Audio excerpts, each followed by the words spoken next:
Football CAN U23, le Sénégal qui perd la manche retour face au Mali, 3-0.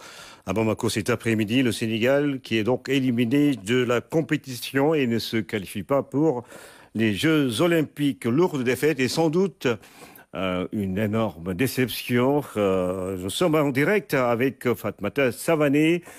Vous êtes à Bamako, les joueurs et l'équipe Espoir aujourd'hui ont manqué le coche.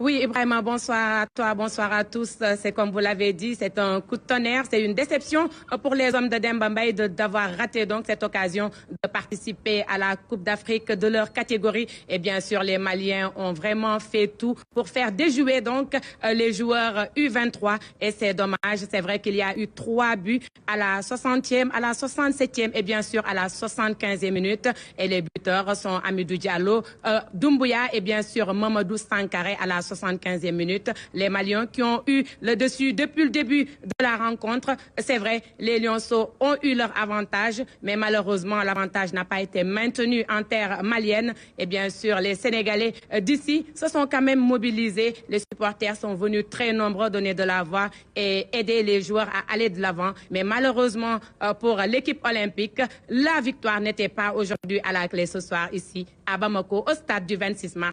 Ibrahima Diédhiou. La question que tout le monde se pose, Fatmata Savané, c'est qu'est-ce qui n'a pas réellement marché après une victoire à l'aller de 3-1. On ne pouvait pas penser que le Sénégal allait s'incliner sur ce score large de 3-0. Oui, c'est vrai que le coach malien Alioune Badara Diallo Kounti a renforcé son équipe. Il a eu à faire appel à 2 joueurs de l'équipe A pour donc renforcer cette équipe-là pour pouvoir donc aller à la CAN U23. Mais le Sénégal aussi a mis les moyens. Les joueurs se sont vraiment bien entraînés, bien préparés. Mais je pense également qu'ils ont eu beaucoup de compétitions. Si on compte, on a presque 4 champions d'Afrique, du CHAN et de la CAN. Je sais également que la fatigue peut être à l'origine, mais ils se sont bien préparés, sauf qu'aujourd'hui, le Mali était beaucoup plus fort. Et bien sûr, c'est comme ça le sport aussi. Il faut être fair play et aussi dans l'adversité, il faut savoir perdre et perdre voilà, avec fair play parce qu'aujourd'hui, les Maliens ont mieux joué et ils ont eu des résultats positifs parce que tout simplement, nos joueurs n'ont pas pu marquer le seul but qui aurait peut-être pu les amener à faire la prolongation et peut-être à décrocher la qualification après des tirs au but. Mais malheureusement, ce seul but n'est pas venu jusqu'à la 95e minute de cette rencontre. Alors quand on encaisse 3-0, on pense forcément à la défense sénégalaise. Qu'est-ce qui a changé justement au niveau de cet axe-là?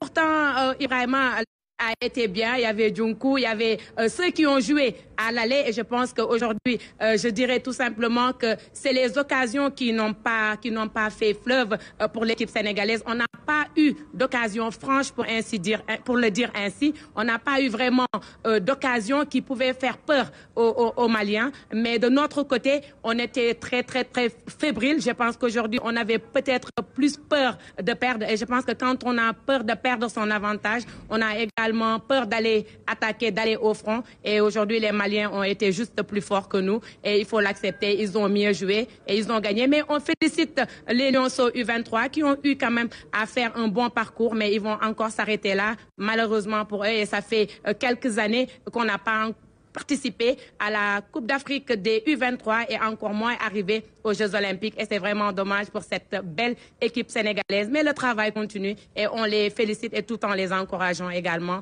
Demba Mbaye et ses hommes.